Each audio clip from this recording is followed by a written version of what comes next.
Ya, salam.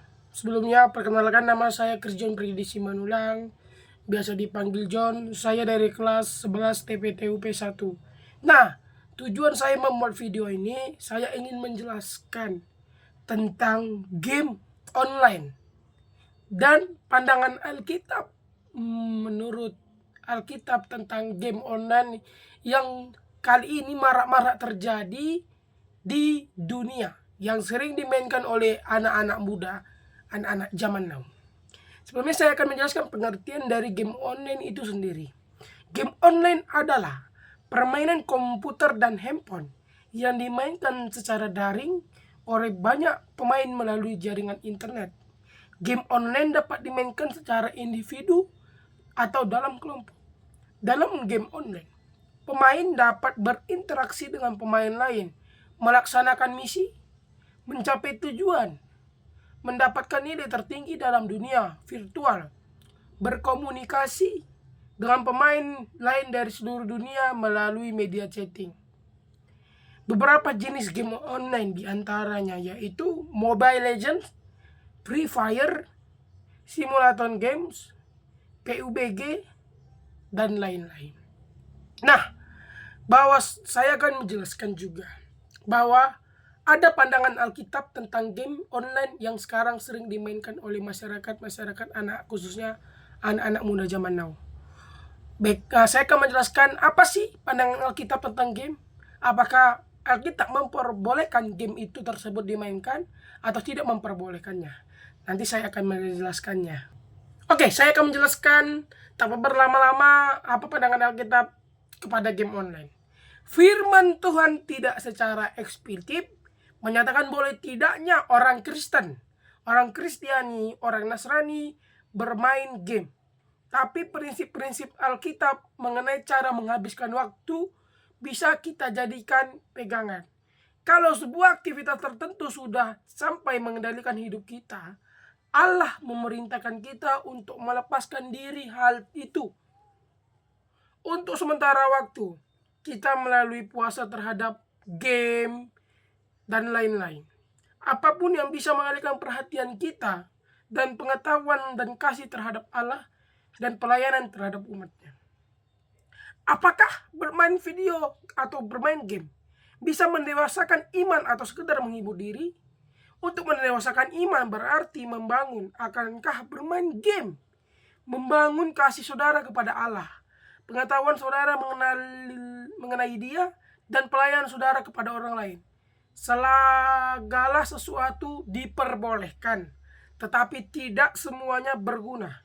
Segala sesuatu diperbolehkan, tetapi tidak semuanya membangun. 1 Korintus 10 ayat 23 sampai 24 dan Roma 14 ayat 19. Ketika Allah memberikan kepada kita waktu istirahat, kita seharusnya melakukan sesuatu yang bisa membangun kita secara spiritual.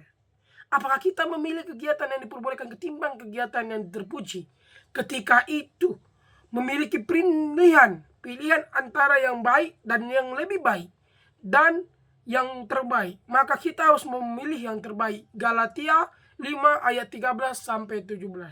Apakah bermain video game akan membuat kita lebih menuruti kehendak sendiri atau kehendak Allah?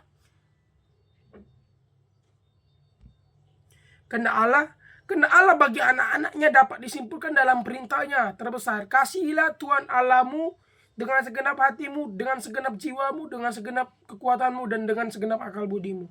Dan kasihilah sesamamu manusia seperti kamu mengasihi dirimu sendiri. Lukas 10 ayat 27. Kehendak kita telah tercemar oleh dosa. Karena kita yang telah diselamatkan dari keinginan yang egois, kita harus menyelaraskan kehendak kita dengan kehendaknya. Filipi 3 ayat 7 sampai 9. Kehendak Allah mengubah kehendak kita. Mazmur 143 ayat 10. Secara progresif, keinginannya juga seharusnya menjadi keinginan kita.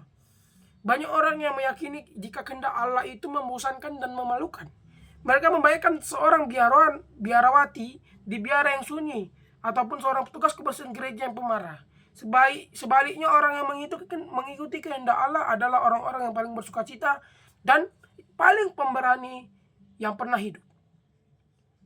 Tentu saja orang-orang menghadapi kesulitan dari dunia, keinginan daging mereka dan serangan iblis. Mereka mungkin tidak memiliki banyak harta di dunia ini, tapi Allah melakukan perbuatan-perbuatan besar melalui mereka. Apakah bermain game online memuliakan Allah? Beberapa video game online memuliakan kekerasan, percabulan, dan keputusan yang bodoh. Misalnya, karena saya kalah dari balapan ini, maka saya akan merusak mobil saya saja. Sebagai orang Kristen, kegiatan kita harus memuliakan Allah. 1 Korintus 10 ayat 31. Dan membantu kita untuk bertumbuh dalam pengetahuan dan kasih karunia Kristus. Apakah ketika bermain video game bisa menghasilkan banyak pekerjaan yang baik? Karena kita buatan Allah, diciptakan dalam Kristus Yesus untuk melakukan pekerjaan yang baik yang dipersiapkan Allah sebelumnya. Ia mau supaya kita hidup di dalamnya. Efesus 2 ayat 10. Baca juga di Timotius 2 ayat 11 sampai 14 dan 1 Petrus 2 ayat 15. Kemalasan dan keegoisan melanggarkan tujuan Allah bagi kita untuk melakukan pekerjaan baik kepada orang lain. 1 Korintus 15 ayat 58. Baca juga di Galatia 6 ayat 9 sampai 10. Apakah bermain video game online bisa menjadi kegiatan yang baik untuk menghabiskan waktu? Saudara akan mempertanggungjawabkan bagaimana saudara menggunakan waktu. Saudara yang terbatas di hadapan Tuhan menghabiskan waktu berjam-jam untuk bermain game online tidak bisa disebut sebagai cara yang baik dalam menggunakan waktu. Karena itu perhatikanlah dengan seksama bagaimana kamu hidup. Janganlah seperti orang bebal dan orang bodoh, seperti orang arif, dan pergunakanlah waktu yang ada. Karena hari-hari ini adalah jahat. Sebab itu janganlah kamu bodoh, tetapi usahakanlah supaya kamu mengerti kehendak Tuhan. Efesus 5 ayat 15 sampai 17. Supaya waktu yang sisa jangan kamu pergunakan menurut keinginan manusia, tetapi menurut kehendak Allah. Di 1 Petrus 4 ayat 2. Lihat juga di Kolose 4 ayat 5, Yakobus 4 ayat 14, dan 1 Petrus 1 ayat 14 sampai 22. Nah, di sini kita dapat mengambil kesimpulan bahwa kita boleh bermain game, tetapi jangan sempat game itu yang menjadi penguasaan, jadi yang menguasai kita. Jangan gara-gara game online tersebut kita lupa akan Allah. Allah yang menciptakan kita, Allah yang telah menyayangi kita. Karena Allah lah kita bisa ada di dunia ini. Jangan sempat gara-gara game online yang kita mainkan, kita lupa tentang ajaran-ajaran Allah yang sudah diajarkan kepada kita, yang ditulis melalui kitab-kitab suci, yaitu Alkitab. Jangan lupa, gara-gara game online kita jarang ke gereja untuk memuji dan memuliakan Allah. Padahal Allah tersebutlah yang sudah memberi kita karunia belas kasih melalui napas kehidupan yang telah diberikan kepada kita selama ini. Nah teman-teman, dari sini kita sadari bahwa dunia ini sedang marak-maraknya terjadi game online. Karena banyaknya dari luar negeri membuat game online supaya masyarakat anak bangsa itu bodoh. Dibodoh-bodohin dari game online supaya lupa tentang agamanya, lupa tentang ilmu yang didapatkannya, dan hanya berfokus kepada game online. Kebanyakan orang yang bermain game online itu bisa menderita sakit jiwa. Karena kalah terus menerus, jadi dia bisa jadi sakit jiwa. Dan dia bisa juga buta karena berpapasan terus tentang sinar pancaran dari game tersebut. Dan di game itu juga kita diajarkan untuk jadi bodoh.